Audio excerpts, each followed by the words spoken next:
ready? We're pressing it on the count of 3.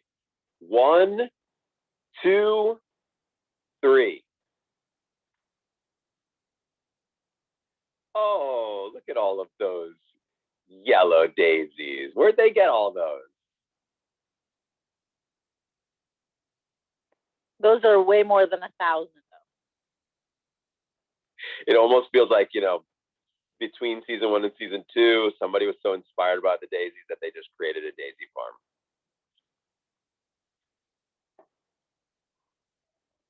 Somebody on Instagram asked if you're going to be on Scott Patterson's podcast. I could see Kirk doing.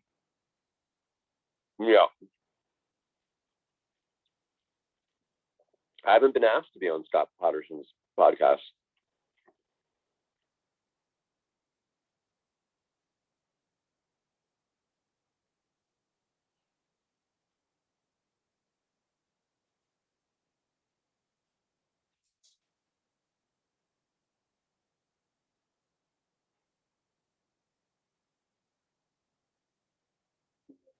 That looks like more than 1,000 yellow daisies now when it's out in the count. Definitely more. Definitely more. I mean, that just that bundle that she had was easily like a good 30 or 40 daisies. You know, I mean, that's I do like 20 bunches. Wait, no, 200 bunches, and you'd be almost at 1,000. And I love that they made an All in the Family reference, which is, of course, where our Babette comes from. Correct. Yeah. I like how they pick up right where they left off at the end of season 1. All the family. That's someone's missing. Wait. You had a prediction about the credits. Oh. It's just the first episode. Wait, who was missing? I'm just saying. Okay, we'll talk after. All right. Stop spoiling.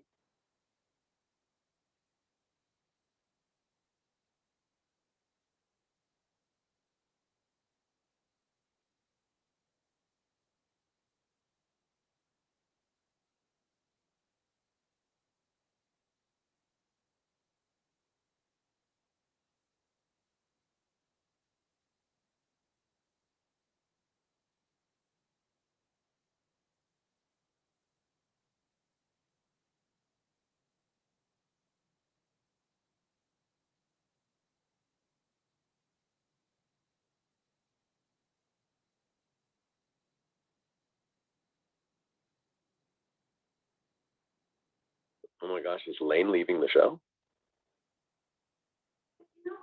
Right. Don't spoil yourself, John.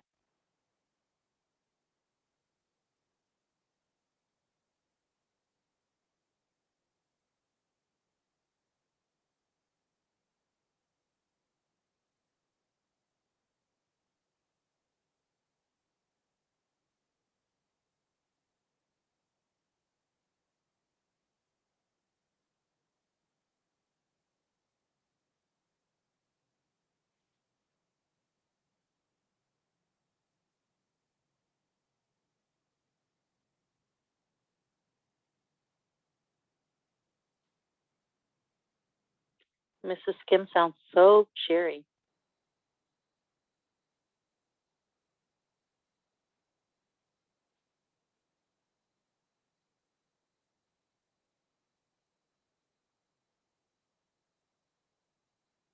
Oh, that's cool. I always wondered what that magazine rack was. I always walked past it, and I was always like, "What is that? Like, where do they use that in the show?"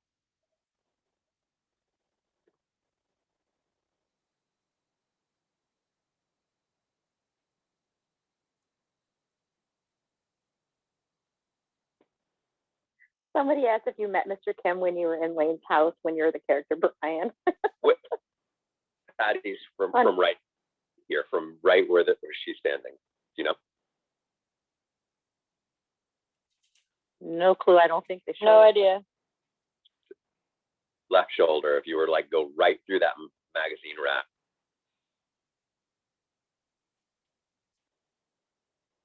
Like The music shop? What? No, it's around the corner. It's right around the corner. Right? Yeah. Like there's Luke's, right there. So in between Luke's and where they're standing is Miss Patty's. Great.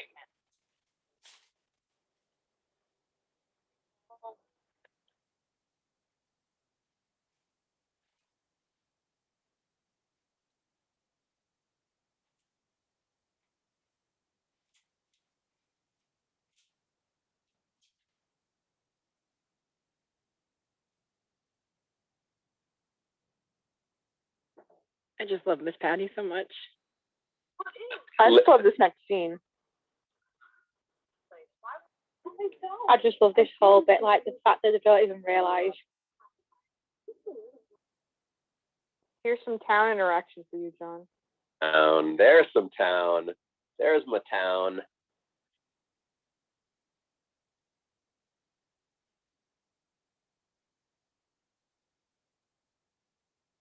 See, there's Miss Patty's.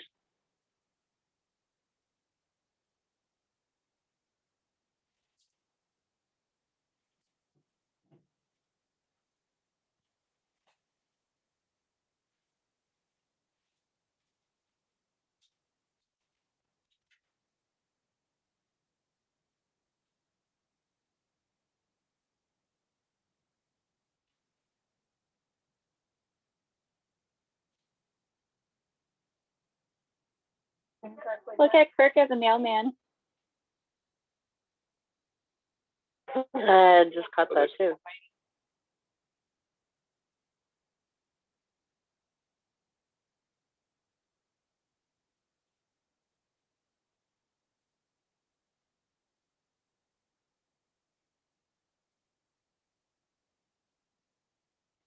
Some of them genuinely look excited for Luke to get his heart broken. They're brutal.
Whoever offers the other half of the popsicle.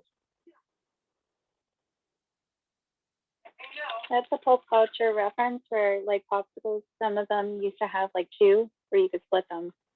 Well, no, I know that, but whoever shared the other one, because I didn't. Depended on how hot out it was. If it was going to melt before I could get to it, I shared it. We shared a lot by me.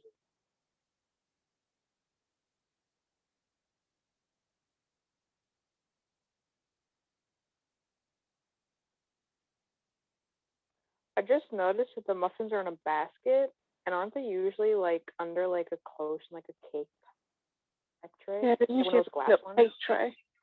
Yeah, that's weird. I never noticed that.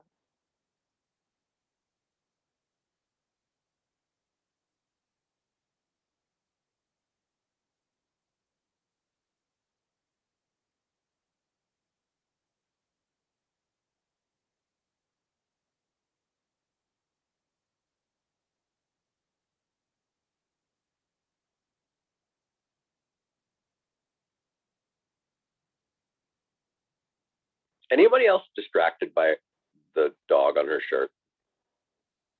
Lauren's 100%. actually tweeted about this before, about how distracting that shirt is. Shirt is so I've been distracting. staring at it the whole time. Lauren tweeted about I it. can't stand the hangers in the back. What are the hangers behind her doing? It's a diner. Where? What hangers? Well, you do realize this was a hardware store before, right?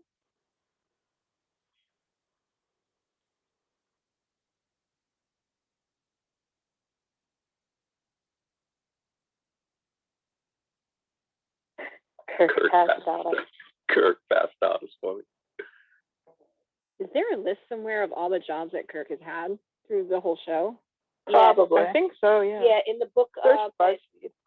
in the book that Taryn did, she has a list of all 63 jobs, I believe it is.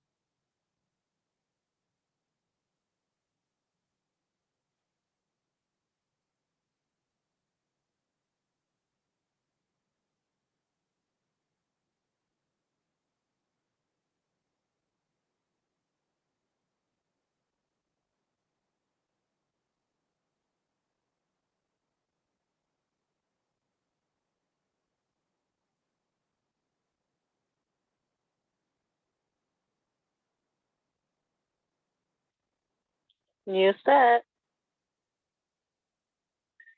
Yep, living room totally different. Is that a new?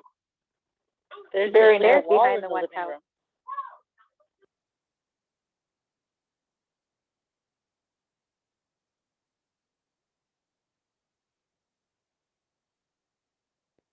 Bigger drink cart too.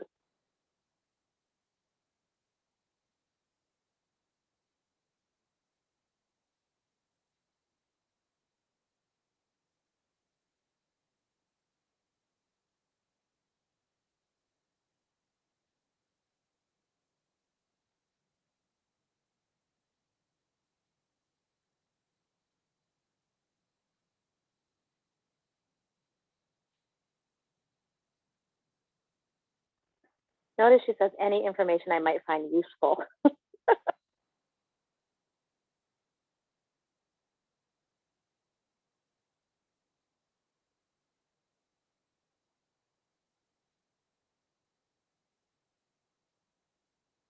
I love how giddy he looks.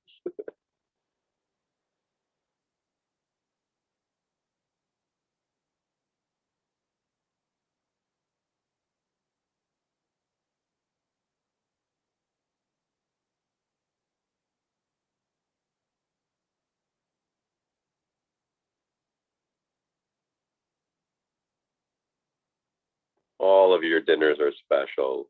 I love that.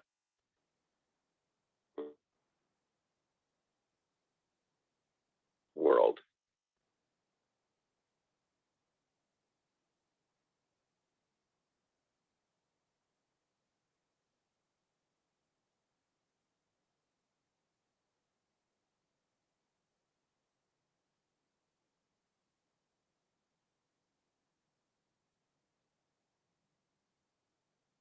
Do you think she was disappointed that it wasn't news about her and Max?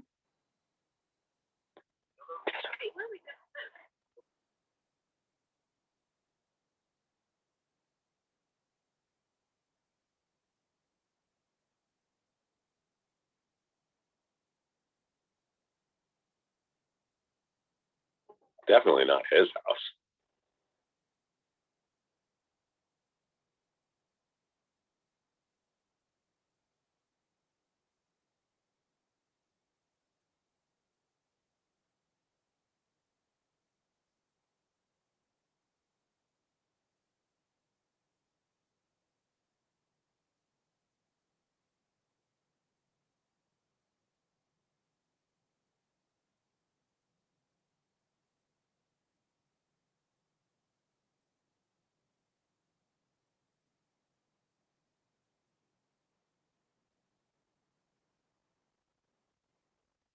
Bye.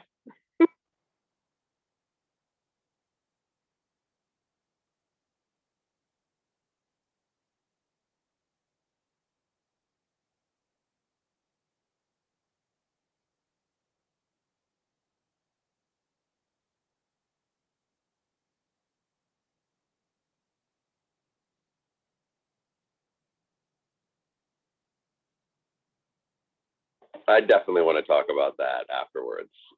I think there's something very weird about the fact that he's just sort of like kind of waiting, like, oh wait, you're saying yes, but I don't know. Just wait. We'll talk about it.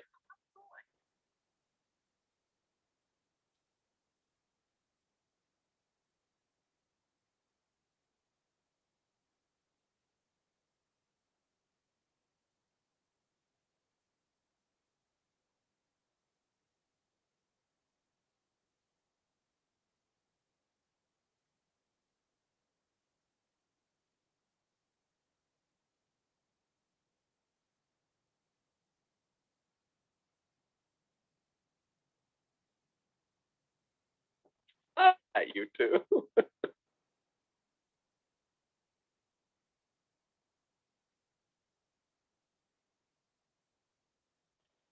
But why Lorelai would not share the news right now makes no sense.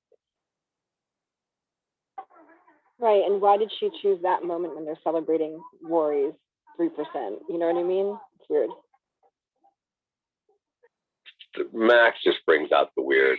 Let's I'm not sorry. dog on the happy moment, please.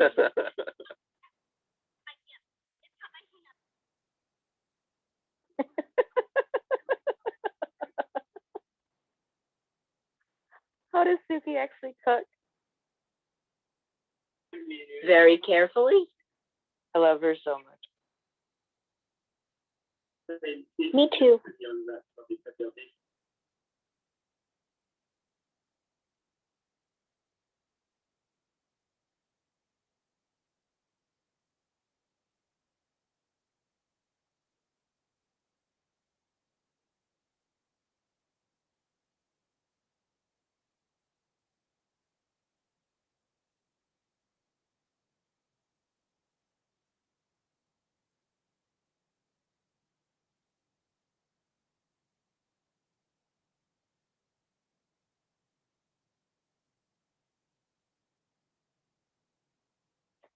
I like the fame reference. I'm sorry.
Amazing.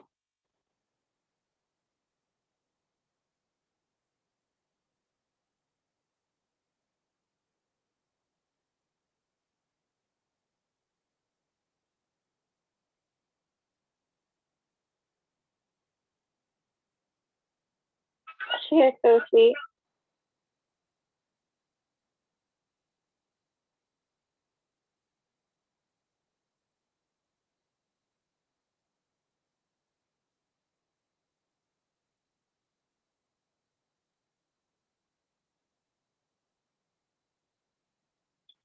I love Jackson's reaction.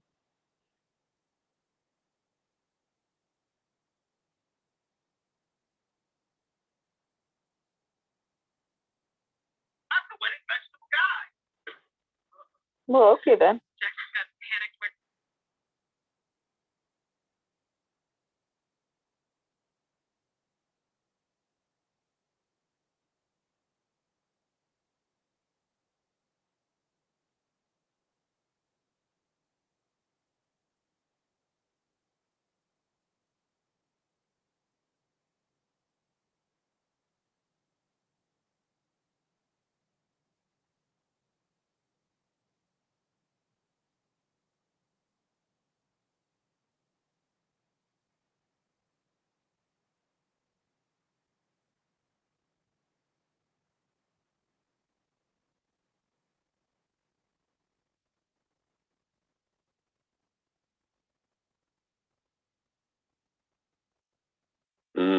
Tater tots.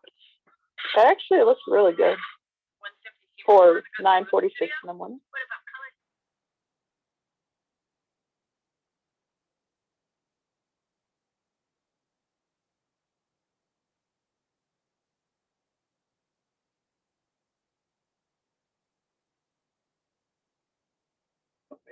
This is like one of my favorite scenes of like the show. I just love it.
This is the rule of threes.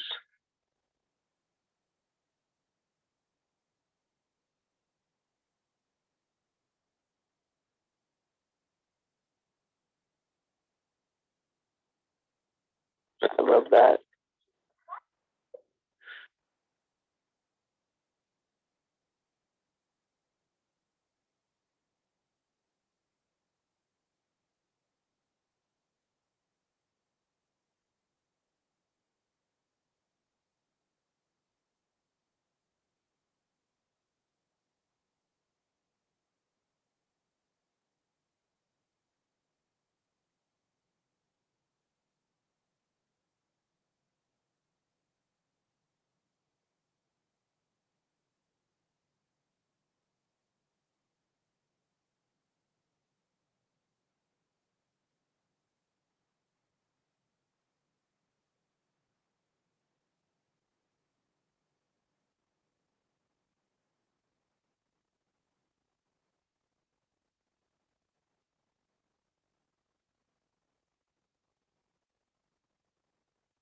He's smiling a lot.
What is he doing? Cleaning off the water bottle. But for way too long. I was gonna say that is he's really cleaning that thing.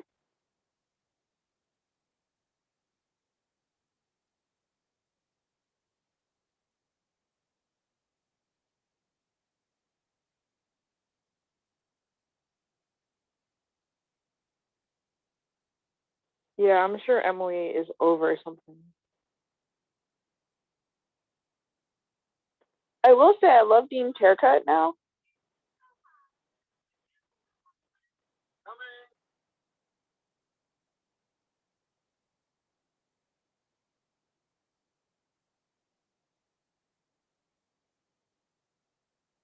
Antonia's gotten some serious screen time.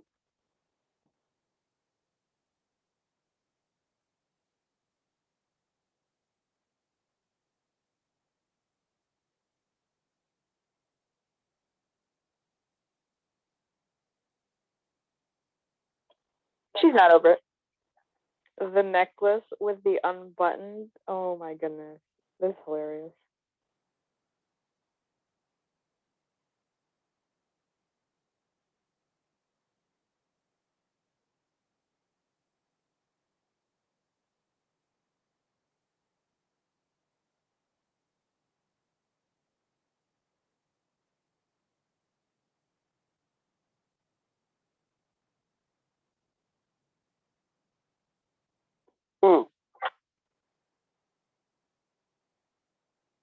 This is going to be fun.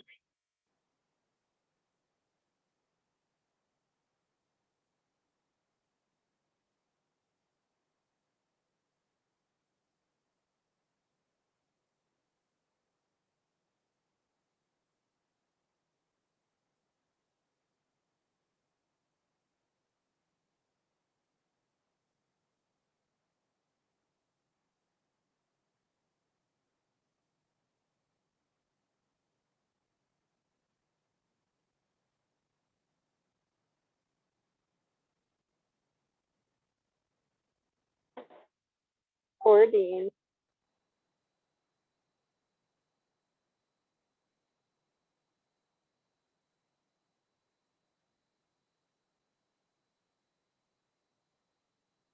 I'm not ready for that yet.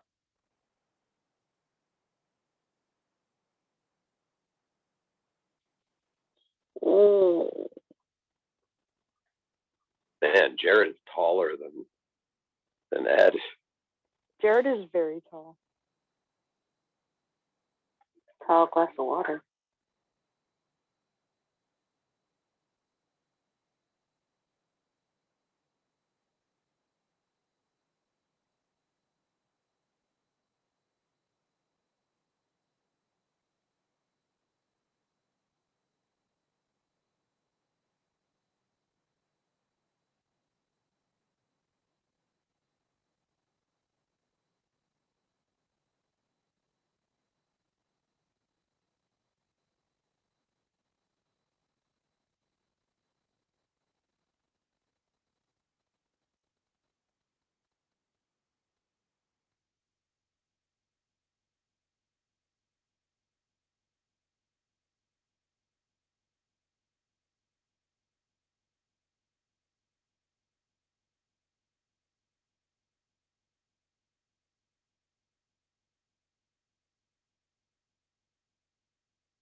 That was interesting that it was opened off camera.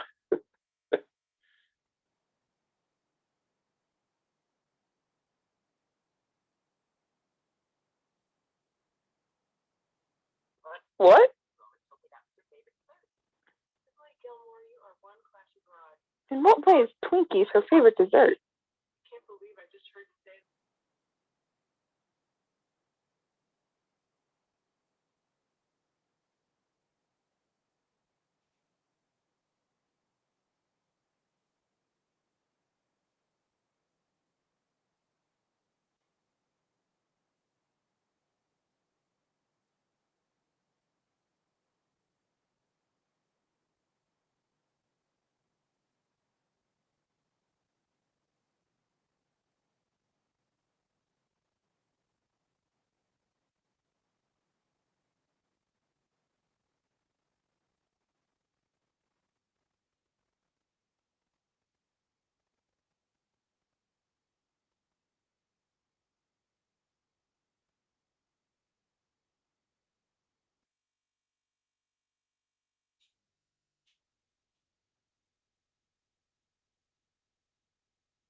hilarious.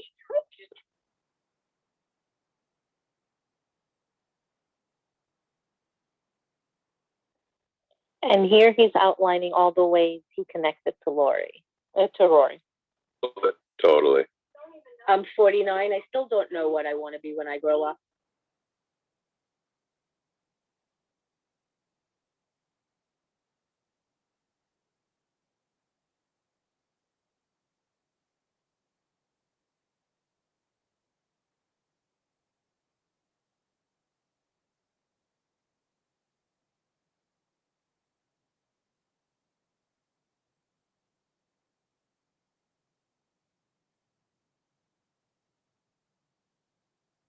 Whoa. That was a real turn.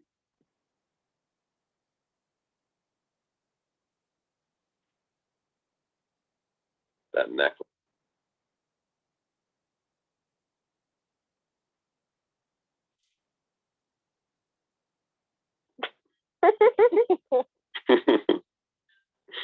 I mean, she's not wrong.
Wow, things already get weird in like episode 1.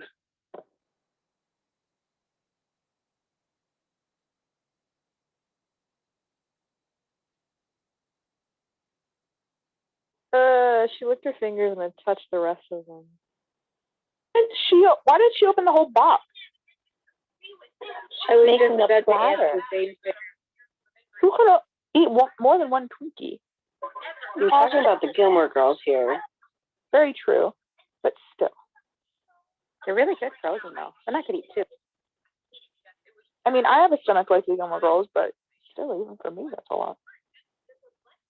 Gosh, your mic is echoing.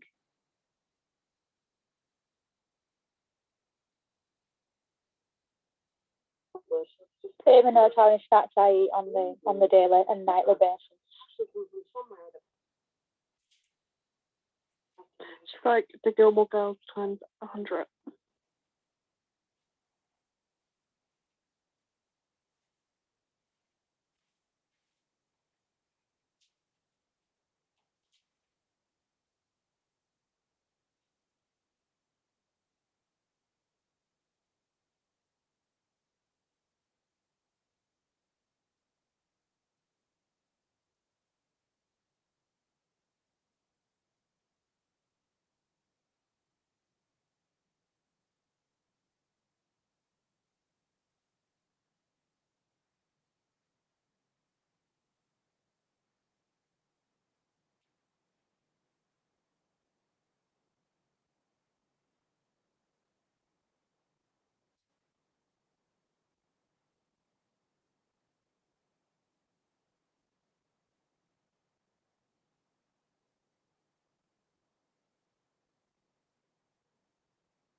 Good Lord. I mean, of course, all I'm thinking is that was created by somebody there at Gilmore Girls, like in the set department. Absolutely was. We had asked Valerie about it. She said it was a custom piece. I mean, I know I can fit in a regular suitcase, but I could definitely fit in that one and have some room.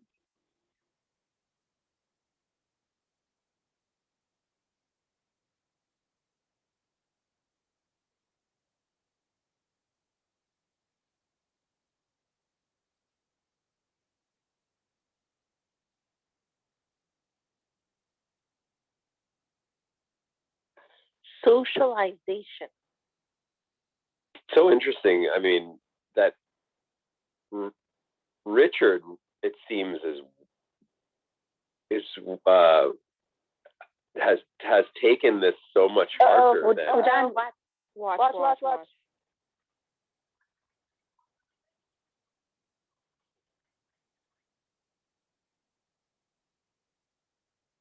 Oh.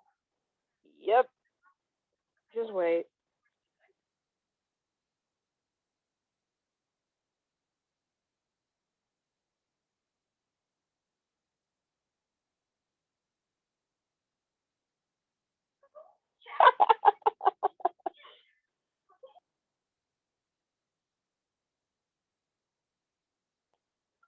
Sorry we interrupted you, John, but you had to. No.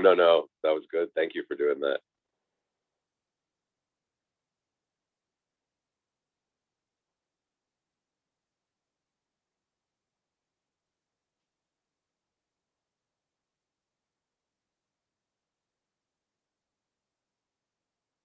And she didn't tell you.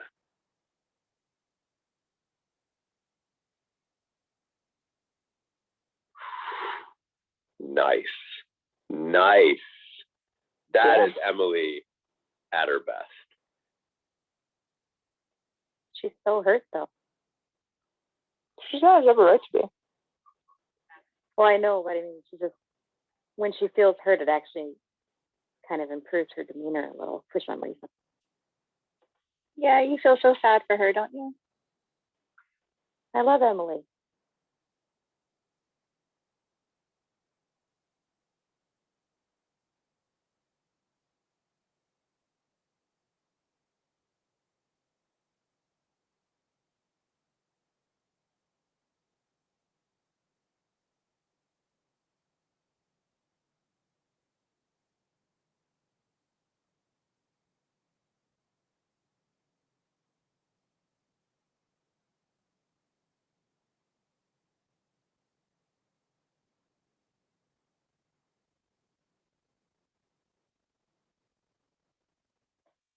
Mary, is this who was missed? No, but I realize now that you probably talked about it in last episode. But I'll talk I wasn't here last episode. I didn't talk about anything. Why don't we ever get to see the ring is my question?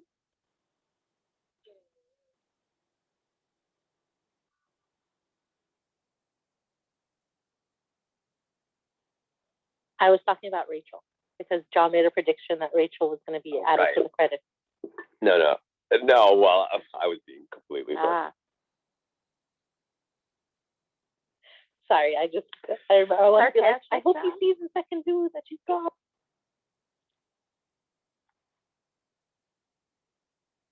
Well. S02.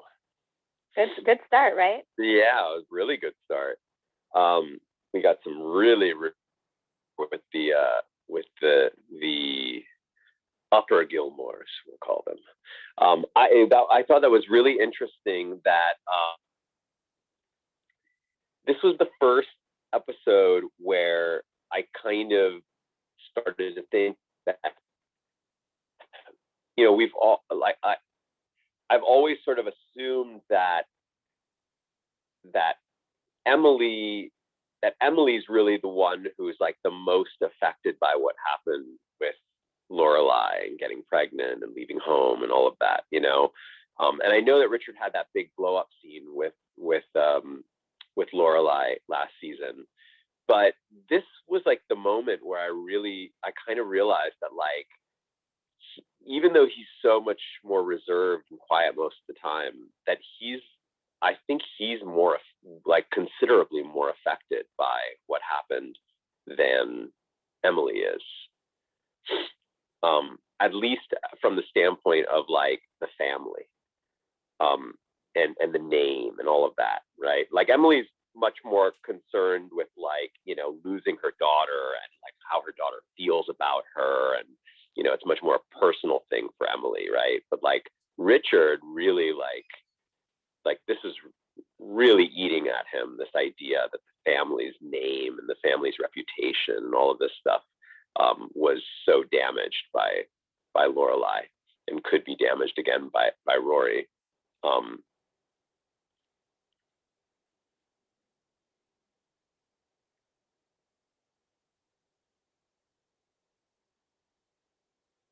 It's just sort of my thoughts. Yeah, I think so too. Like you kind of at the beginning, like the first season, you kind of see him having like these quiet moments with Lorelai, and you kind of like think Emily's the one that's, you know, always has her opinion out there and had the more stronger reaction to it. But I think it's interesting now that we're seeing how he's reacting, but he's putting it more on Rory, as it's like it's more, you know, a reflection onto Rory or deflection to Rory than Lorelai. Like he can't really like say it to Lorelai as much, and so he's just kind of like trying to prevent what happened with Lorelai. So there's a lot more going on to Rory. Well, he seems like he's somebody who like who like he's not somebody to dwell on things that are already he's not like Emily will keep on just going back to the same thing over and over again because she can't let it go, right? He seems to be able to let it go, right? But when it looks like there could be a return or, you know, or a repeat of it, that's when he really snaps, you know. Like I feel like he, you know, he was really upset about what happened with Lorelai, likely like when it happened and right after, but then was like, what am I going to do? Like that happened. There's no taking it back, you know, and we just move forward. Right. Like he's expressing it all now. Right. Oh yeah, I'm gonna open up the couch. Sorry about that. So we are now opening up the couch. The couch has gotten magically longer, and that means there are more cushions for any folks that are out on beanbags that want to join us up here for the conversation. We're going to be talking for the next 45 minutes ish about.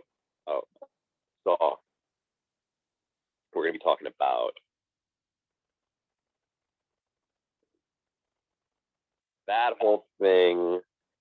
We're going to be talking about Dean and all of the really awkward smells that he was doing. Was it just me, or did there something felt a little weird, a little off about the character? Which one? Sorry. Dean. Dean. Did you notice he apologized to Emily when he was leaving? Like it was his fault that all that happened, even though it was just Richard expressing probably pent up old feelings that he was never able to express before. Yeah.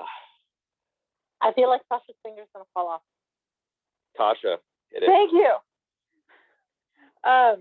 Okay, so I find it very interesting, and it's been a while since I've seen like this episode because I mean, the people who know what I'm looking forward to know that like I kind of skip these episodes. So I couldn't remember which episode in the beginning of season 2 was the one where Dean gets like grilled. But anyway, I really love how Lorelai kind of made that not parallel, but that connection with like saying to Rory, like, you're the golden child, you're the daughter they never had, you're the hope for our family, like, and then like you bring a guy home and they see that all fade away, and it's a flashback to like when me and Chris got together. And it's very interesting because when she says in season 1 that he looks like Christopher, and then this happens, it's like, oh crap, like I forgot that she made that connection. So it's very interesting that she sees it. But yeah, but I'm even more shocked because I can't remember what exactly happened in this episode. So I was actually shocked that Emily didn't say anything and that she actually kind of listened to Lorelai when she's like subtly hinting like be nice type thing, and it wasn't Emily who derailed dinner.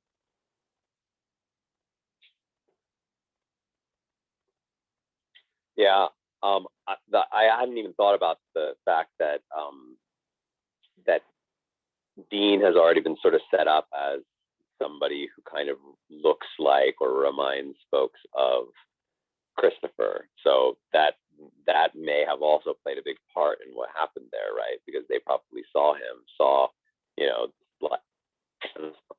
guy, and maybe were reminded of Christopher and how Christopher's, involved, like, how Christopher's and Laura, or Christopher's involvement in Lorelai's life sort of changed everything. But on the other hand, he kind of doesn't parallel Christopher because, like, comes in, he's got like that chain necklace, are undone on his collar, and she doesn't even like for Richard to like undo his tie or anything like that. And he's got his cufflinks, for his shirt wide open. And I feel like the girl should have given him a heads up, like, hey, come nice, wear some slacks, tuck in your shirt, wear a tie, that kind of thing. Like, help the boy out a little bit. Yeah, that's true. I don't think that would have helped him though. I think it would have helped him a little bit. I think that at the very least they would have given him the doubt, because seeing him like that, they immediately knew that he was not from Chilton. Had he been like dressed up, had he like had a tie on suit, they might have actually, Richard might have walked in the room and just immediately assumed that this was somebody from Chilton that she was dating, and that might have changed his perspective. But walking in, you instantly know that definitely not somebody that is from any kind of high society. Yeah, I think here you see, like, and I'm not, without giving spoilers, you kind of see where they're changing Dean's character, because, like, that he's not a good student now in this first episode of season 2, whereas before he was kind of more smart, and so I'm surprised, if you've just seen season 1, you'd be surprised that he got Steve, or that he's not that good. And like, didn't he dress more in the first season like the good boy? Like, I don't remember him ever like with like this like chain necklace and these buttons. This is like a really different perspective, I think, for the character. It's also summer. Yeah, I picked up on some differences about the performance. Felt a little bit different, and I wasn't sure if that is something that they talked to him about, that they wanted the character. There was something character going in. I didn't pick up on the wardrobe change. I sort of figured that was part of what they were doing, with presenting him to Richard and Emily. And we haven't really seen him sort of dress up, so to speak, right? Like, we haven't, like, last season there was no opportunity for him to like really like dress up other than the dance, right? And so, well, I mean, I guess he could have dressed up a little bit more like that, but I honestly don't think that would have made a difference for Richard, though. I don't think it has anything to do with how he's dressed or how he's not. It's walking and seeing a boy there. Exactly. Really? Yeah, really? Very much so. Yeah, his heart is dropping seeing that she's now tied to a boy and what it could do to her future, and he's upset, terrified, and I mean, granted, I think the clothes would have made somewhat of a difference, like how he looked in the beginning of the episode, but I think that's his fear, is she now has a boy that could just distract her and throw her off. Yeah, I can see that. Both Emily and Richard were surprised that he showed up. Like, they both invited her to bring a friend, And Emily reacts right away when she sees Dean.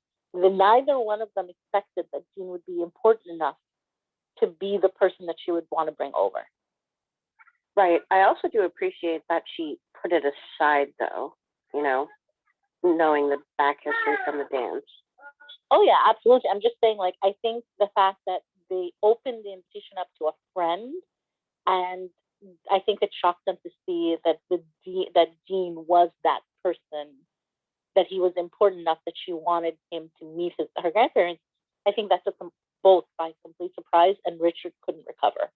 Well, let's do a thought experiment here for a second. What if he had walked in the room and he had seen Tristan sitting next to her? Now, we already saw a scene in season 1 where she's talking to Tristan at the party, and he seems quite smitten with with Tristan, right? Would that have made a difference? Yeah, I think it so. would. Very much. Yeah, So. definitely. Absolutely. They probably know his parents. You know, I mean, they're probably like, oh, he's like a sweet boy from a good family, and da da da. So it would have been like, yeah. They know his But so grandparents. was Christopher. Yeah, it's Christopher definitely was from a not. rich family.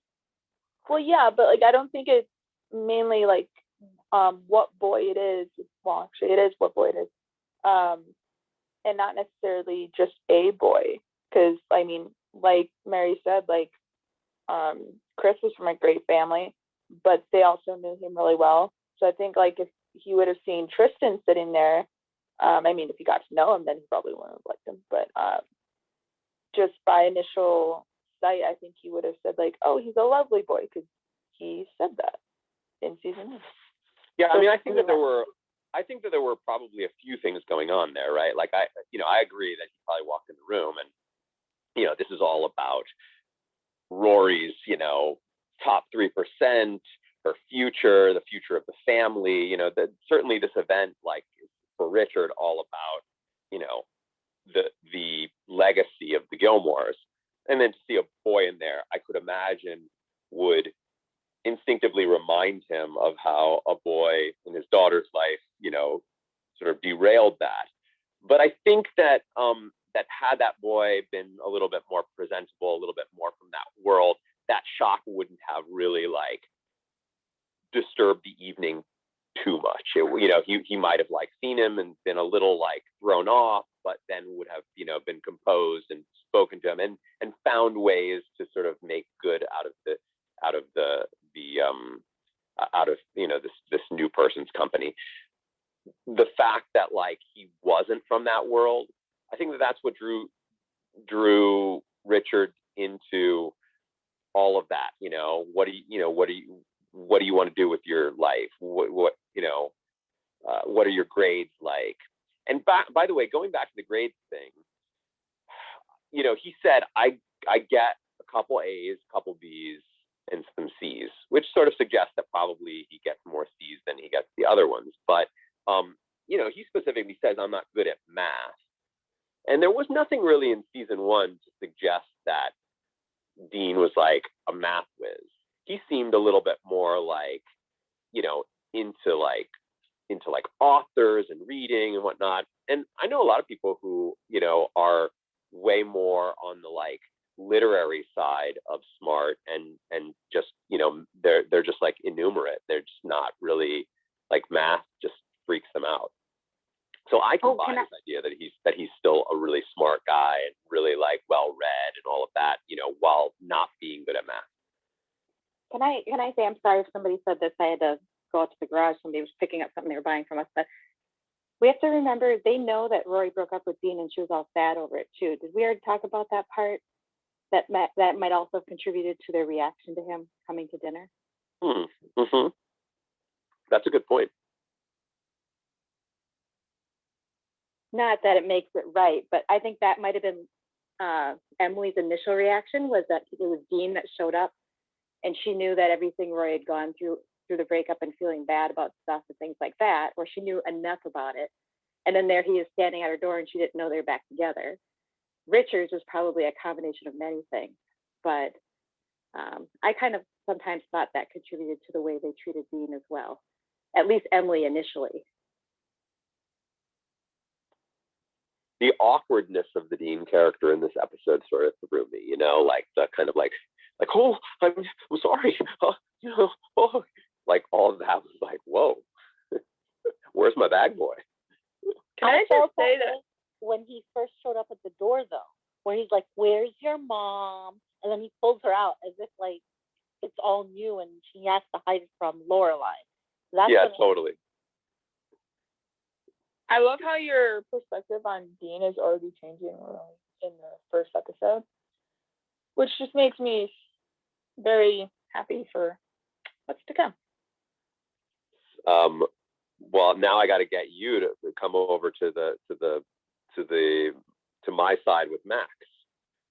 Never. Well, okay, that's gonna take a lot more.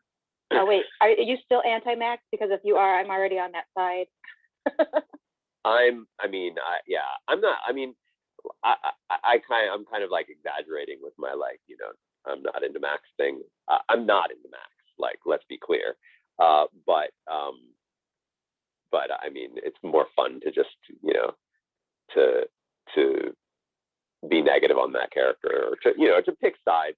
It's fun on this show to pick sides, but it's easy to pick sides. But you know, I mean, I thought that was really weird. I mentioned it, you know, Mary, you piped up as well. You know, with that scene where he's like, "Wait a second, are you saying yes? Are you?" Saying, I was like, of course, the first thing I was thinking is, were you even, like, when she called you, were you even thinking that she was going to give you a yes? Like the way he sort of responds to that, it's almost like he wasn't even thinking about their proposal at all, like, or that he had proposed. That it was like, whoa, are we talking about the proposal now? And like you said, it's on the phone again. Like where he proposes on the phone, like, and now she's saying yes by the phone.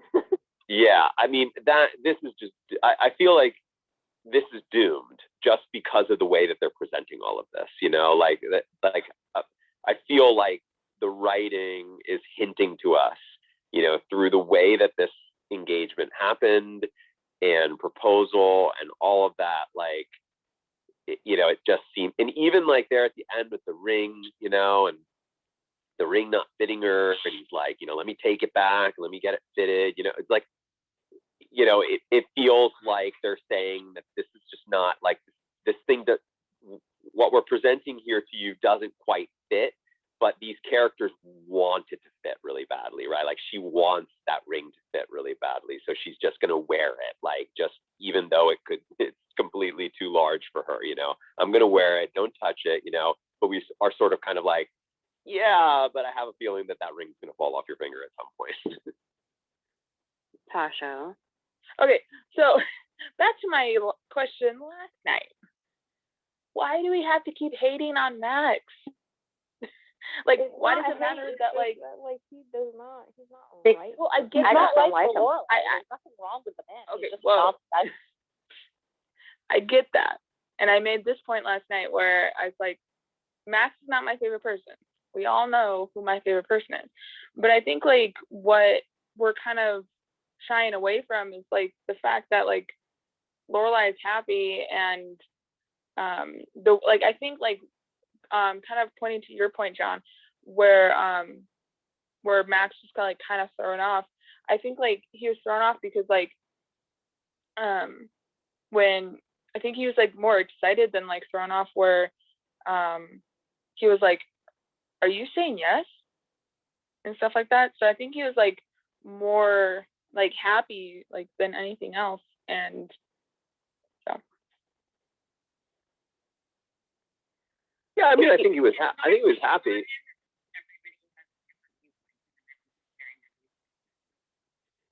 Yeah, I mean, like, again, I mean, you know, I don't have anything against, you know, the idea that they, you know, that they're a couple that feels right for you know, viewers of the show. It just doesn't feel right for me. Like I said, I'm just experiencing it personally from just the writing perspective. It feels to me like from a writing perspective, there are all of these hints that are being dropped that this is not fitting quite right. Like, you know, like I said, definitely. like the ring, you know? And so I'm just sort of picking up on that and kind of enjoying riding this is an awkward, weird relationship that two people really want to work, even though everything is sort of screaming at them, this is not right, and you guys are not right. Oh yeah, and definitely everyone's like I said many times before, everyone's entitled to their own opinion. That's not me saying like y'all have to like love Max and no one's opinion's right and stuff like that. I was just saying, to be clear, I mean, I really love that character. You know, I'm enjoying taking sides in the lives of these people as if they're real people. And so, of course, like, you know, there are some people that I really love and don't, whatnot. But as characters, actual written characters in the show, they're all absolutely delightful. The only character that I would say had me sort of scratching my head, like, you know, like I'm not really getting anything here, is just the Rachel character. I'll be honest with you on that note. But with Matt, Captain Mel there keeps trying to talk. Sherry, I mean, sorry. Oh, sorry, Sherry. No, that's okay. What I was going to say is that you notice also that Lorelai doesn't even ask Max at first any kind of questions about the logistics of if she marries him. And it's not until Luke gets into her head that she starts to question, where are they going to live? What's going to happen? It's more of she just thinks, okay, we're going to get married. Everything might stay the same. She doesn't think ahead. I think that Lorelai is more interested in the idea of being in love more so than actually being in love with Max. Yes. Like at the Firelight Festival, like the only reason why she called him is because she was watching all these other people and couples like being in the glow and feeling in love, and so that evening she came home and she called him. But like I don't get that she authentically feels that love for him. I think she's kind of settling, almost in a sense, like she was asking and having that conversation with Luke and saying like, are you just settling for, you know, goodness, what is her name? Rachel? Are you just settling for Rachel, or do you love Rachel? Yeah, this is always so weird to me when it happens on television. You know, when people get engaged or they even get married, and then you realize that they don't actually know, you know, what the other person wants, in terms of like both the big things and like the little everyday logistics of life. I don't like. Does that happen in real life? Because I feel like it's. I don't know. I can't imagine that. Like I can't imagine not knowing everything. Like I'm getting married in like 2 months, and you know you have these really deep conversations where you're like, what are we gonna do when we die? Like how do you want to be married? You know, a lot of Utah marriages. Yeah, you've been mentioning the Utah marriages, and it's unfathomable to me.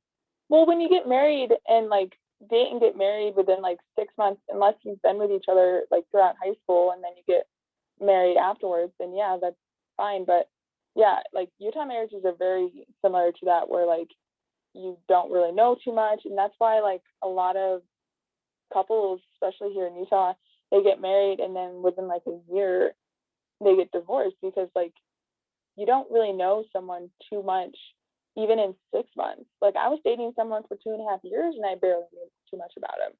So like, yeah.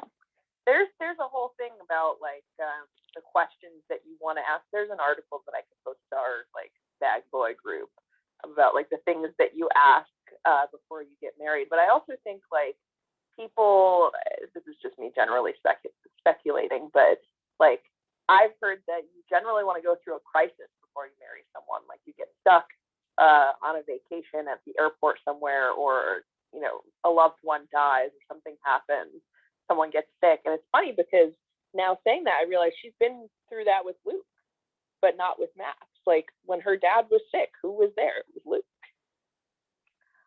I also thought it was really odd that he was surprised that she calling and could possibly be saying yes. Isn't that the point of a proposal? Aren't you Totally. hoping to hear yes? Totally. Like, That's why is that a shock? exactly how I felt. That's exactly how I felt. I was like, yeah, it felt like he was surprised that she was calling. I mean, she calls. Like, of course, the first thing I'm thinking is, are you calling to say yes, or are you calling to say no? Like, whereas the beginning of the conversation is like, oh, hi, Lorelai, how you doing? Like, and then it was like, wait a second, are we talking about the proposal again? I was like, you would think that you would be like waiting by his phone, like freaking out Yeah. every time it rang. Like, is this her calling? yeah, The one time he's trying not to be pushy. Right, and but like it picked up also- right at the second season. Like it picked up pretty much right at the end Right, of the first season. literally. So it like, hasn't been like that long of a time. Like it hasn't been weeks. It's like Spend a day. Right. Could you also argue? so Oh, sorry. no, continue.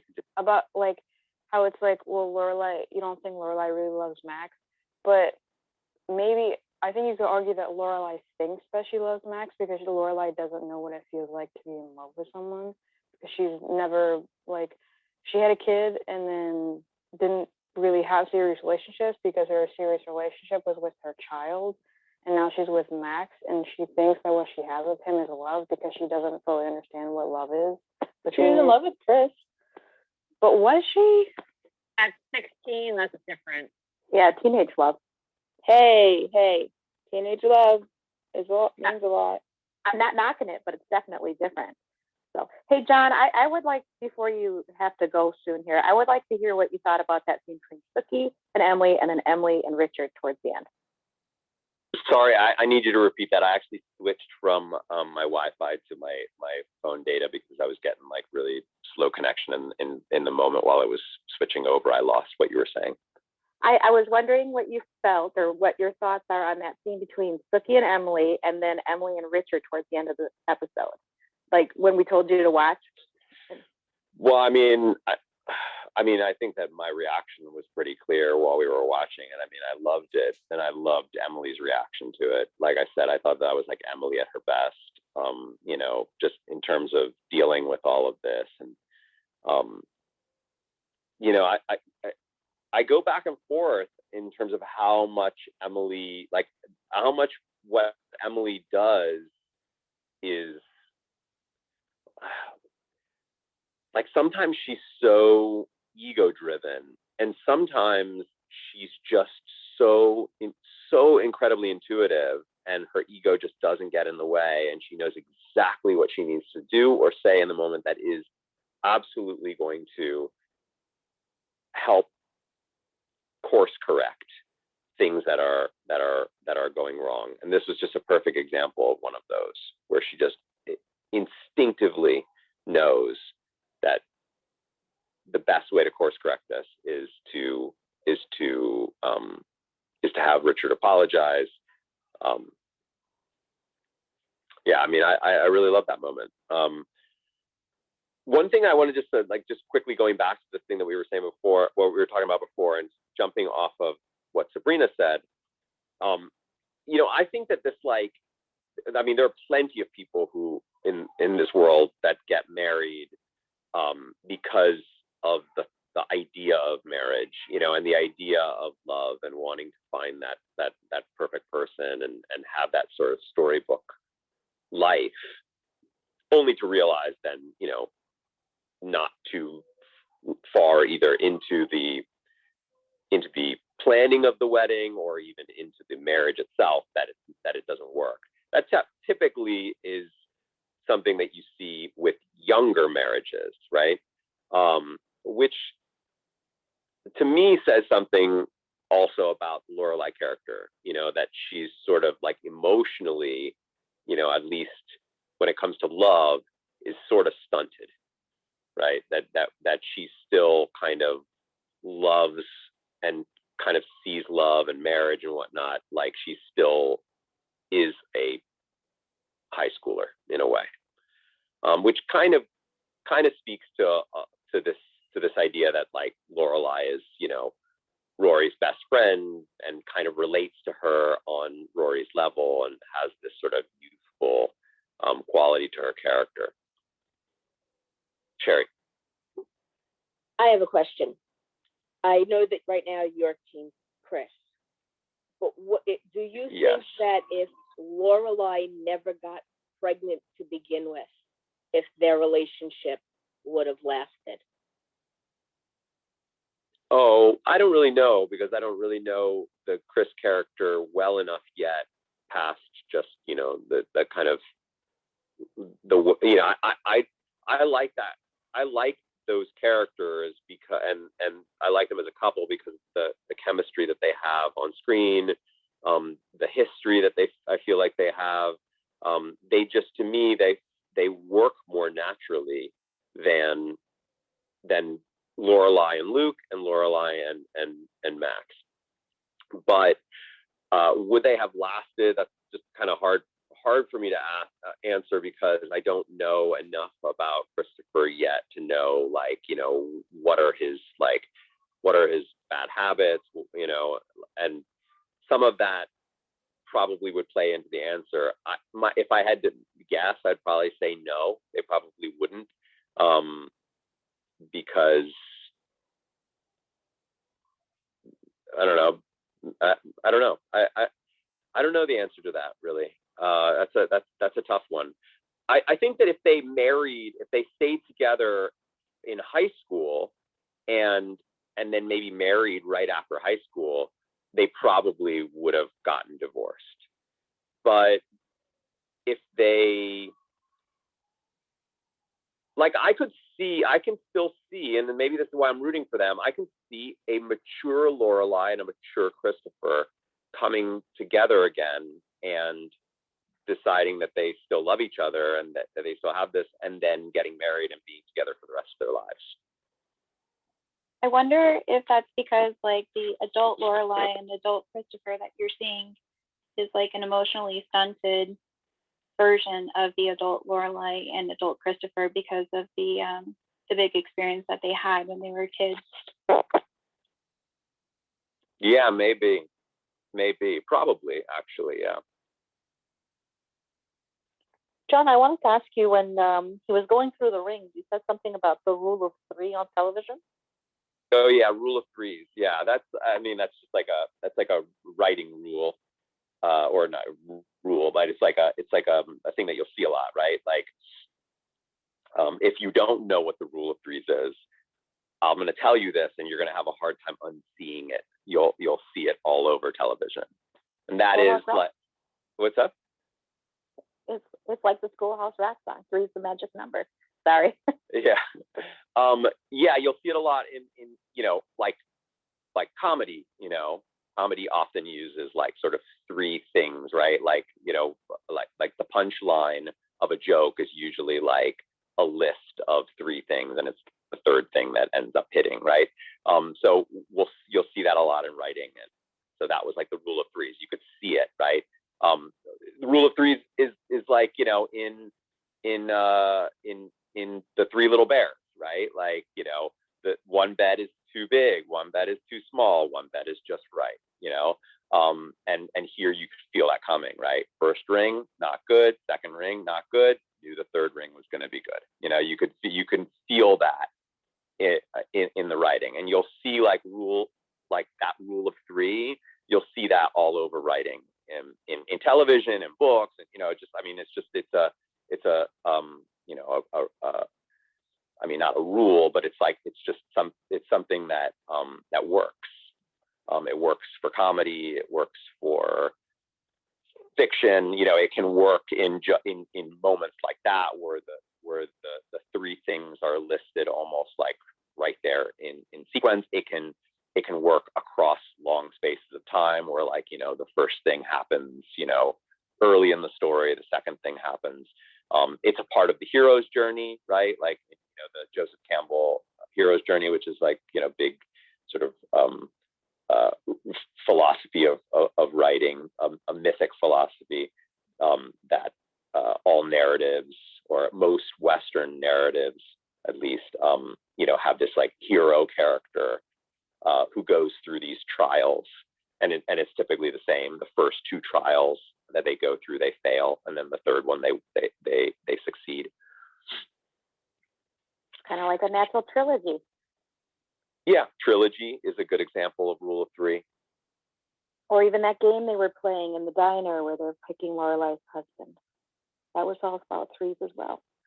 Yeah, you'll see rule of threes happen, all over the place. Now that I've mentioned it to you, like you'll probably see it more.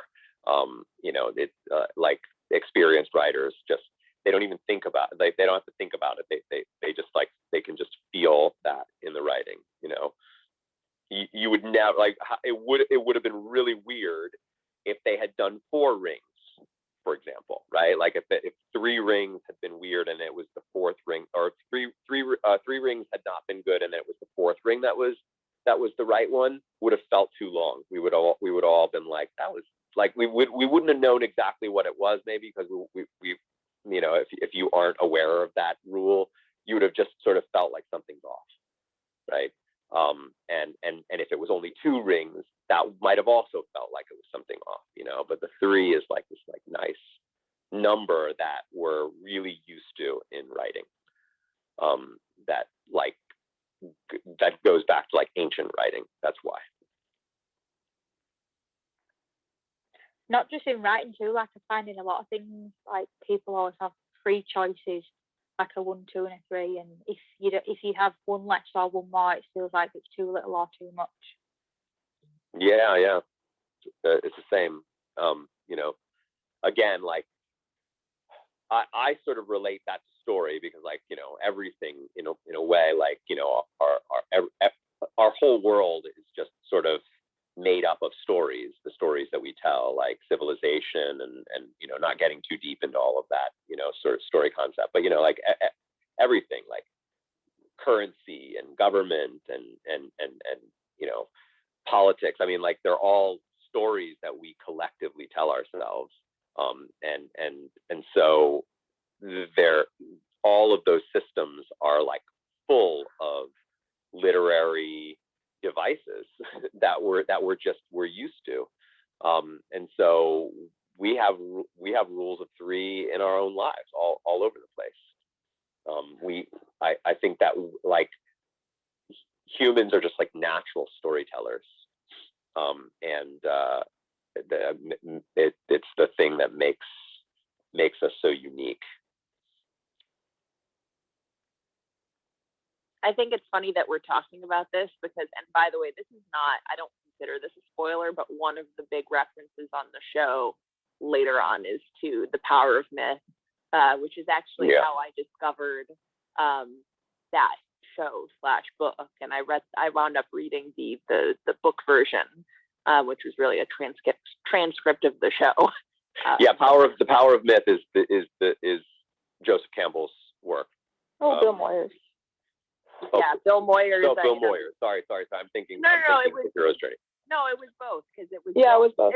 It was Bill Moyers interviewing Joseph Campbell about the concept. So. I'm curious what Amy and Dan think of Joseph Campbell and that whole Hero's Journey thing. If they think about it at all, or had thought about it at all, with these characters, if there's any hero's journey going on here at all, or if they sort of reject that. There are a lot of writers who kind of push away from it. They don't like it, and in fact, there are some writers, or some who actually think that the whole hero's journey method of storytelling is actually sort of it goes against a lot of it actually does more harm in our modern society than good, because it polarizes cultures more, because in a way it sets up all of these very polarizing forces. It says that there's one hero and everybody outside of that hero are the enemy, and it keeps you in this mindset that we have to be looking through the eyes of one character, and we have to be sort of seeing the world as right from their perspective, and everyone else's perspective is sort of the wrong perspective. And, you know, in modern storytelling, you know, we see like writers like pushing against that, you know, where you're being asked, like on a show like this, you're being asked to constantly switch your perspective between characters, see through all of their eyes, you know, see how when you're looking through Emily's eyes, how the world feels right for her and everyone else outside of it is wrong, you know, and then switch to Lorelai's eyes. And if you do that enough, you start to, this whole idea of like one mythic hero just falls away. To build off of that, you had mentioned that you seeing the town and community as like one collective character, and you were asking about like the protagonist of the show. Is it possible that the Gilmore Girls protagonist could be a combination of maybe the Gilmore Girls, like Lorelai, Rory, and Emily as a collective character? I mean, that's interesting. That's a really interesting idea. That you could take all three of those characters and turn them into like one person that is living simultaneously in three different times. Yeah, that's very, very fascinating. I don't know. I mean, I would guess if like asked, they would say, you know, there isn't one specific protagonist that they're, you know, that the protagonist sort of shifts, that we change perspectives throughout the series. So we don't need to have like one, like, for example, like Walter White, like he's our protagonist in Breaking Bad, you know. But here, yeah, I mean, that's an interesting idea. I had never really thought about that. The idea that like the Gilmore Girls, the three of them kind of make one person that is like conflicted with themselves. Okay, I'm gonna speak before I lose my train of thought. So it's very interesting that like you say that, John, because as like the people who have grown up watching this show and who are rewatching it like multiple times throughout their life, and I've said this before, where like I watched it when I was like not even in middle school, and then I watched reruns in between the series finale and then A Year in a Life. I had basically kind of like a whole lifetime. I had middle school, I had high school and college, and then my early 20s before A Year in Life came out.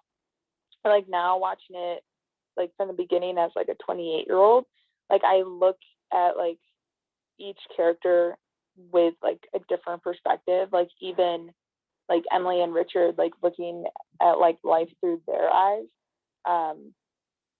and things like that. And it's a whole different perspective, and I kind of see like who is kind of like the front runner. Like, yeah, it's called Gilmore Girls, but like you just said, like them as a whole is like the whole point, whole basis of the show, and kind of seeing like who is the front runner in like in a certain way, or who is really like the show is about. And we touched on that like last season and things like that. So it's very interesting to like watch it now with a different eye and see who like, okay, like I like this person when I was 15, when I was a teenager. So, okay, now I'm 28. Who do I relate to more, and who do I see as like the better person? Yeah. I think John's perspective is really cool too, because he kind of like took it as like a sci-fi kind of perspective of like one character in different worlds. Diana, did you have something you wanted to say? Oh yeah, I was just gonna agree that you know, like I think I said this the other night, like I watched the show when it was on and I was 17 when it started. So I was literally in the world. And I what I always loved about the show that I like would tell friends, like, oh, like I love the show, and my reasoning always was because it was about the women, it was about the Gilmore Girls, and like the men were kind of secondary to me because it was really about mother daughter granddaughter mother daughter relationships. And if you notice, like I feel like that, especially the whole season one, like that always takes precedence over any other relationship. And I kind of like in recent years when the fandom is like team Jess, team Jean, team like team whatever, team all the guys, it always kind of turned me off because I was like, that's not why the show is great to me. Like to me, it's great because it's about the Gilmore Girls and their relationships to one another. And it, like that is how I've always seen them as one character in a way, like in different times, like, you know, the mother daughter granddaughter, like, you know, you like Lorelai, Emily have this very particular mother daughter trope of a relationship that exists in real life that, you know, I'm sure we all, you know, can either relate or know people who can. And then the, you know, Lorelai Rory relationship, which is a completely different trope that exists in real life that I think a lot of people can relate to. And then like the Rory Emily relationship is a whole other trope. And I think like everything in the show revolves around those three relationships on some level. And so I kind of, I don't know, I start to discount the men in a way because I feel like it's not really about them. I think it's always going to be about these three women, the Gilmore Girls. It's going to center and come back to these three women. I think the fact that there are these like Team Dean, Team Jess, Team Logan, I actually think that it supports the idea that this is about the Gilmore Girls, because it seems to sort of that whole movement, you know, or part of the fandom kind of in a way is sort of objectifying those male characters.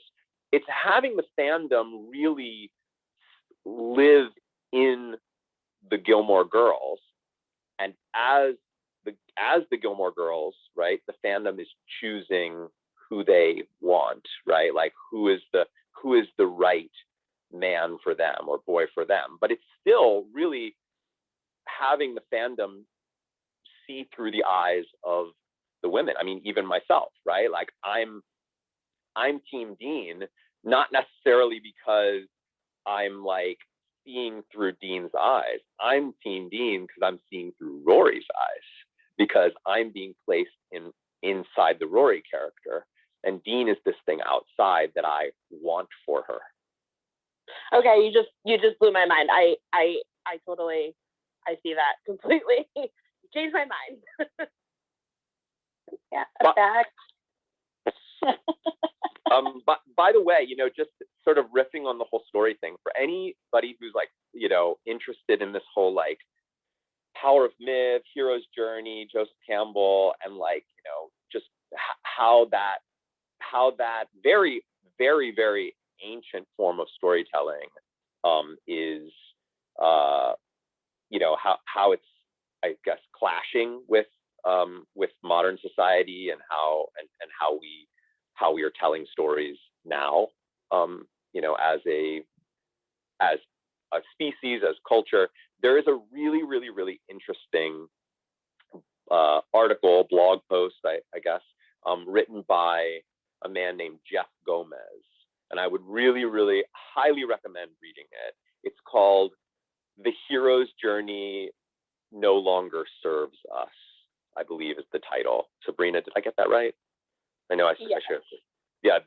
The Hero's Journey No Longer Serves Us by Jeff Gomez. If you typed in Jeff Gomez, Hero's Journey, or No Longer Serves Us, I'm sure it'll be the first Google entry that comes up.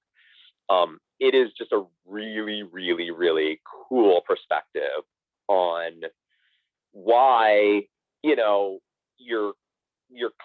why like your Luke Skywalker, Harry Potter style characters and stories are why they may be clashing with like, with and why they may actually be doing more like cultural harm than good, and why they may have served a really good.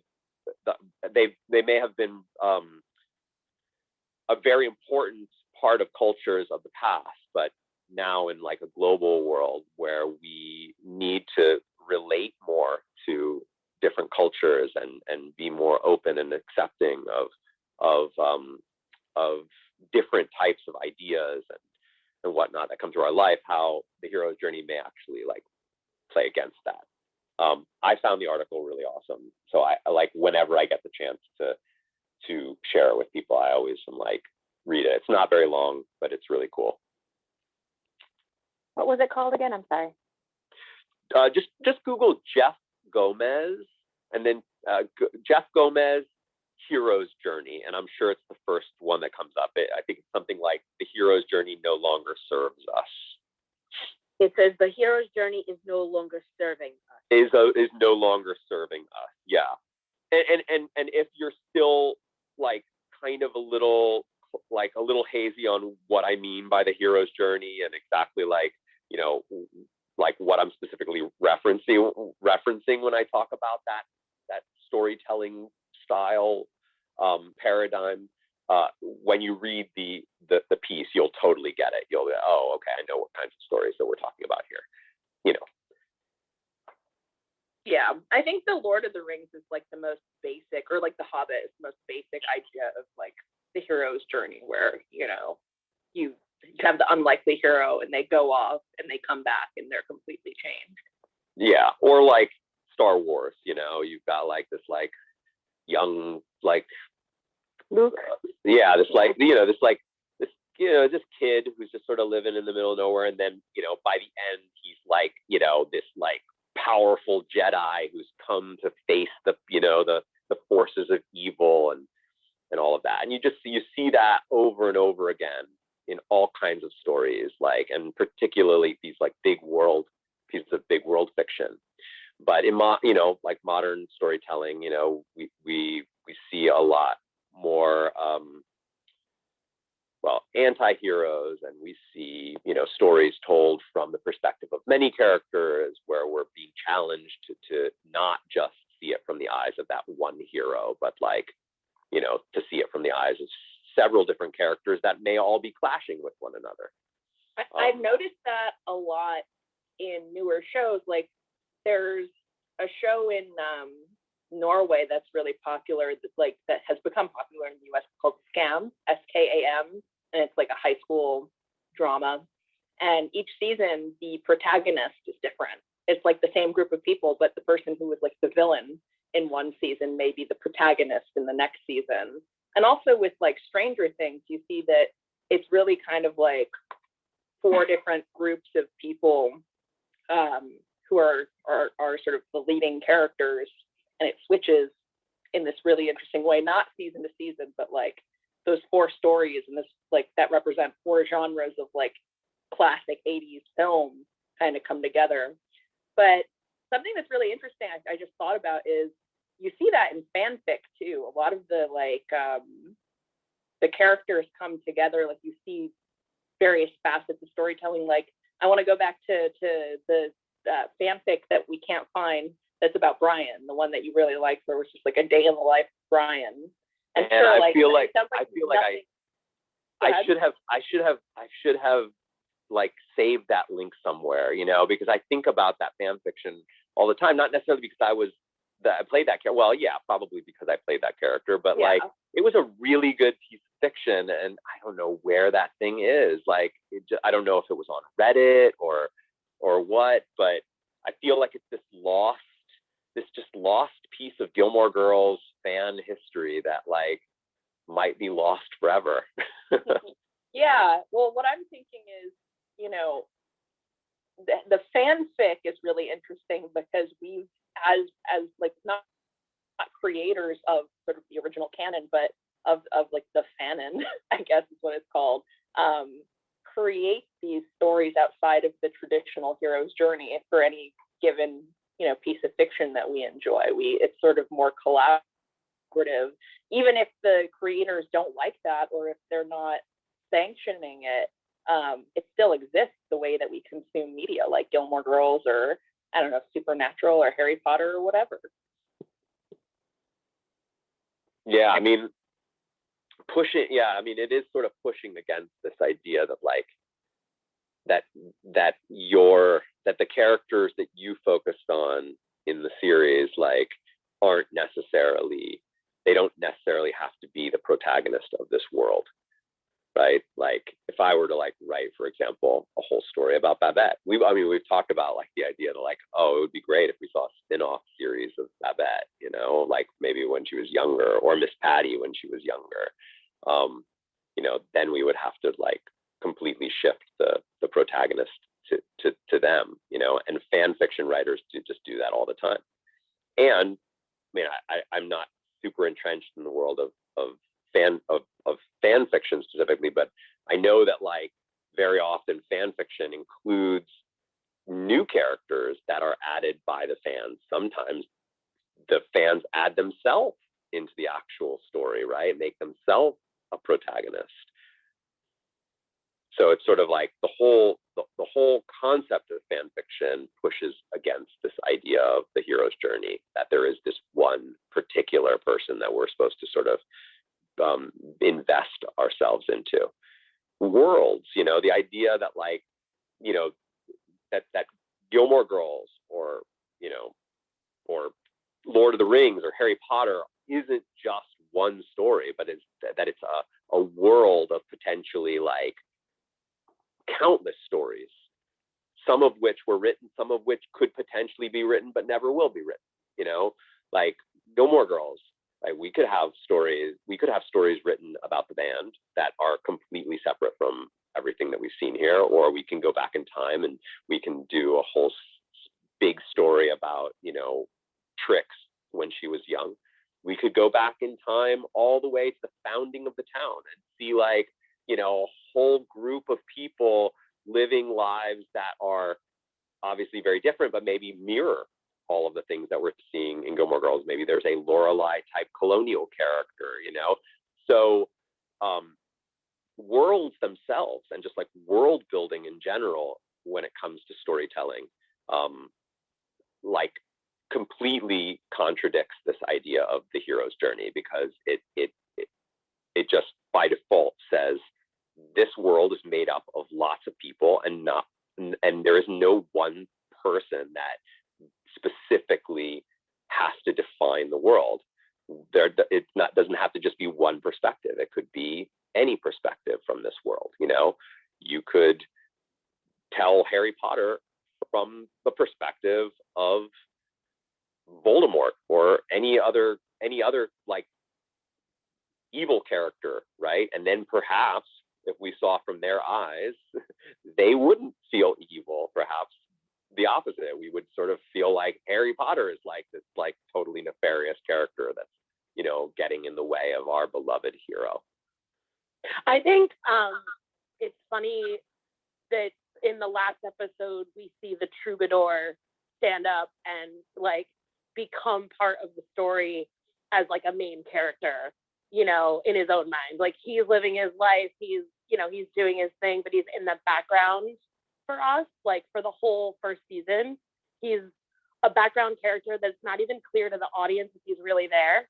Like he's part of the music of the show and the background noise of the show, and it's quirky and funny.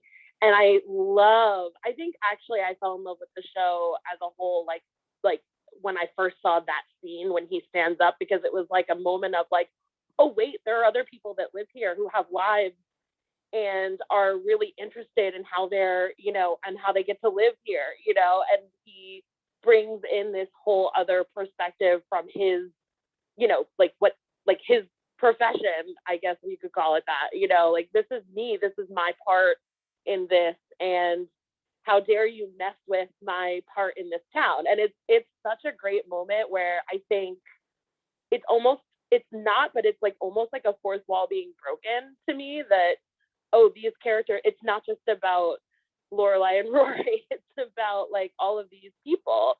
You know, like you said, like that could have a series spinoff. It would be hilarious. But like, I would love to see the Troubadour spinoff. Totally. I mean, I've said it before. I mean, I can't obviously prove this, but my gut tells me, because I know that, I mean, there have been plenty of really great stories on television with, you know, with very interesting female characters, multifaceted, complex stories that did not generate the kind of fandom that Gilmore Girls has. And while I totally recognize that most of the fans absolutely love those characters and relate to them in very particular ways, I feel like it's this world that is so magnetic. I think it's the world that really pulls in such a massive fandom. It's this feeling like you are one of the towns. You know, you know, people who love this show often talk about, you know, wanting to go back to Stars Hollow, or, you know, Stars Hollow is their comfort place, you know, and in that way, the town itself, you know, you're being given the opportunity, you're being given citizenship in or residency in Stars Hollow. And I think that that's something that is just unique, very unique to content, to IP that have these giant fandoms around them. They all have these worlds that people feel like, I am a resident of that world. I love that world. I want to live in that world. Like, I'd like to go back to that world. And while, you know, that doesn't take anything away from how, you know, well written those characters are and how much we just love to investigate every aspect of their personality, there are plenty of shows and stories and books from the past that have equally as complex and interesting characters that just didn't generate that kind of fandom. Yeah, and to add to that, I was reading a piece recently in, I think it was the Harvard Business Review, and it was by a Georgetown professor who focuses on intellectual property law, and she's been writing about sort of the value of experiential marketing in terms of like creating and sustaining fandoms. So like all the stuff that, you know, many of you have been to the Gilmore Girls Fan Fest, which, you know, has been rebranding a bit. But all of this stuff, like the Gilmore Girls studio tour at, you know, Stars Hollow studio tour at the Warner Brothers studio. And like, I've been to the Harry Potter studio tour in London, and all of these other experiences are, it's really interesting because this is like relatively new. Studios weren't necessarily doing that, you know, 20, 30 years ago. And experiences are sort of becoming more and more a part of being a fan in a way that, you know, maybe they weren't in the past, or rather people would create their own experiences. And so this paper is actually about like how much of the intellectual property, like yes, these companies own the intellectual property, but did they have the right to tell fans not to have like a Lord of the Rings summer camp or Gilmore Girls Fan Fest or like watch parties or whatever? So I find that really interesting and part of the conversation as well. I have a question for you, John, actually. I saw this post like a while ago. I don't remember if it was a comment or something. Just like speaking about like fans and stuff. It's kind of a funny question. And I don't really think it's a spoiler since you were there. But somebody said that they wanted Lane to end up with Brian. And I want to know what you think about that. Because I had never seen that opinion ever. And I thought it was kind of hilarious. Honestly, I don't have an opinion yet because I really don't know. Because I haven't watched it. I know that may sound really weird because I was there and I shot all of the episodes and whatnot. But from a story perspective, I really am truly experiencing all of this for the first time. So I'm very eager to find out how I even react to the Brian character. Like, I might not like him, you know, I mean, I really don't know, you know, I played him, so I have you will. Oh, you will. I played him, great, so though. I played him, so I have a perspective on him from the inside and from the other side, right? But as a viewer, I don't know. I don't know the band yet. I don't know Lane and Zach and Brian and their dynamic. So I'm going to be truly getting to know them with you guys, like when we get to that. And so it'll be then when I'll be able to, like, I mean, I know that stuff comes up. I know that there's, like, you know, weird dynamics between Brian. I remember those scripts. I know where some of those questions are coming from, but I can't really answer how I feel about it yet because I haven't really experienced it like you guys have. But I have to tell you, John, judging on how you react to the characters in season 1, I'm pretty confident. If you can get out of your own head about the fact that you're watching yourself, because I understand that that's something like actors have a hard time doing. As a character, from the way you react to the other characters, I can't see you not liking Brian. I can't see anybody not liking Brian, honestly.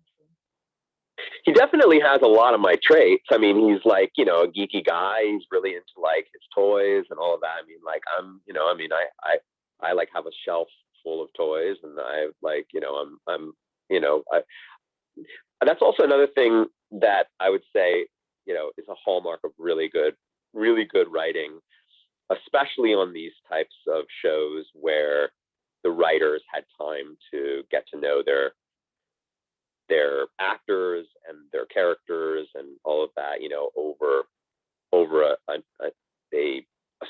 a slower period, right, than we have in modern or in today's streaming world. The writers do a really good job of marrying those characters to the actors playing them. And I really think that there's either an intuition that a good writer has about what are the strengths and weaknesses of the actor who's playing the character, especially if the character is going to be around for a while, but also an intuition that, like, starts to almost bring out aspects of the actual actor's, like, personality and life and weave it into the character somehow. Because there were so many things about Brian that I was like, gosh, man, how do they know this about me? Like, you know, this, like, there's so many, like, obviously not all of it, but, like, you know, just, like, little things here and there. And I would say that that's the case for, I mean, I don't know. I mean, Gil? Was it like that for Gil, Sebastian Bach? I think so. I think that they, like, you know, I think that they picked up on, like, his sense of humor and his bigness on set. And, you know, I think that they couldn't help but write in the character with some of that in mind. And I feel like Zach and Todd have a lot of similarities. You know, there's a lot of things. I mean, I would be curious to hear what his perspective is on it. Maybe I'll convince him to watch an episode or two with us. But for me, for sure, I, like, you know, there were things that I was just like, wow, that's so weird. Like, do they know that about me? But I don't know. Like I said, I'm eager to get to the band. Yes, a little nervous about whether or not I'm going to be like, yeah, watching myself. I already feel like I know there's something that I do in early seasons that I'm in that I know is going to bug me. We'll get to that when we get to that.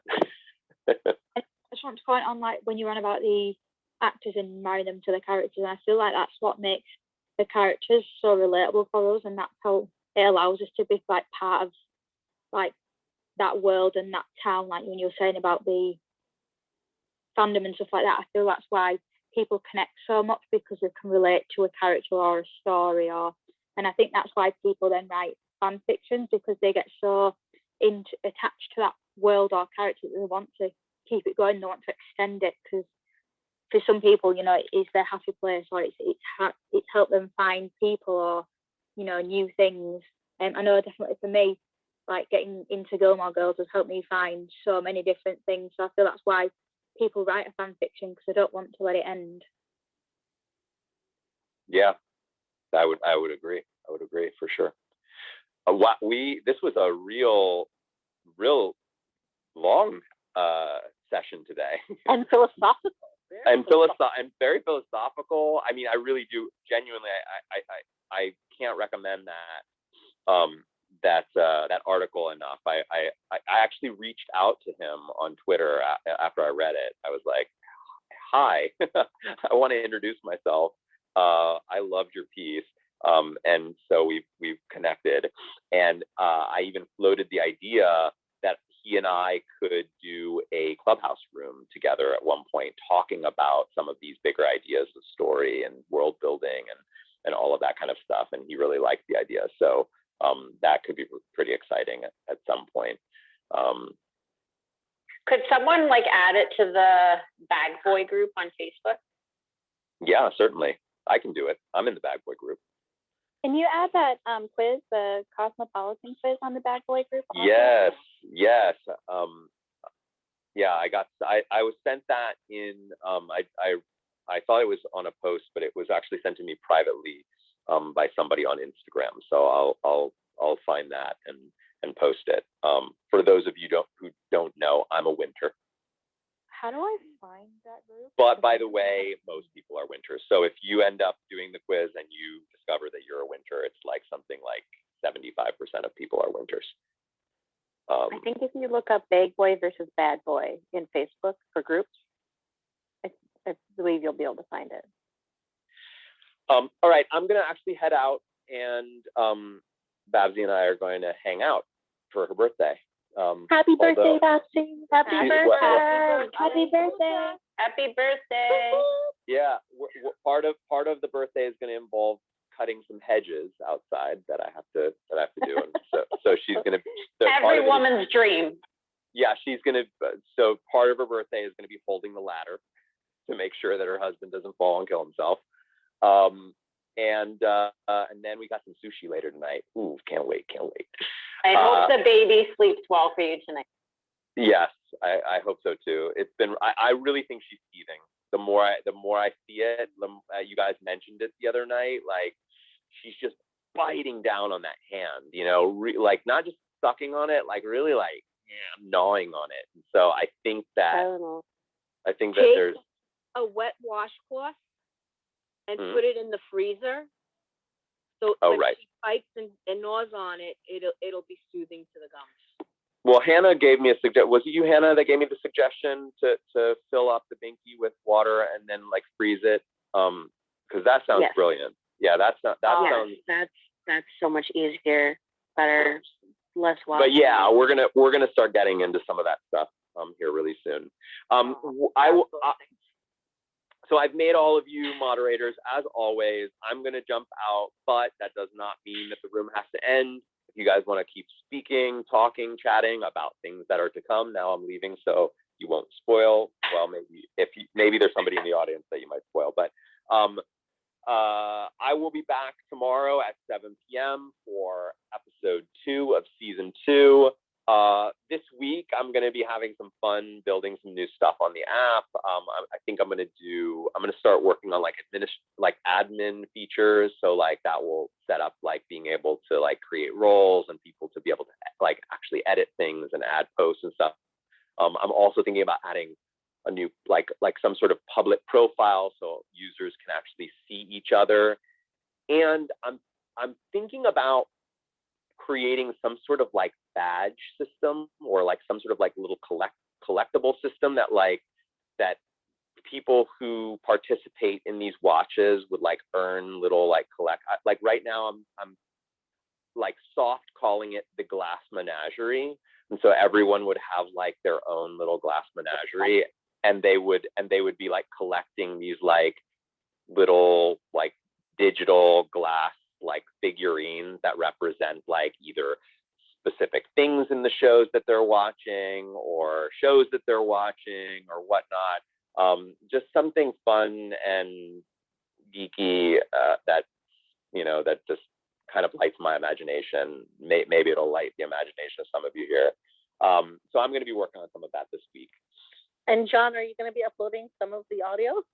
I'm gonna try and get that in this week as well. Like I said, once I get admin features up, which basically means the ability for me to edit things within the app itself, rather than right now I have to kind of add things like within the the back end, like on my computer.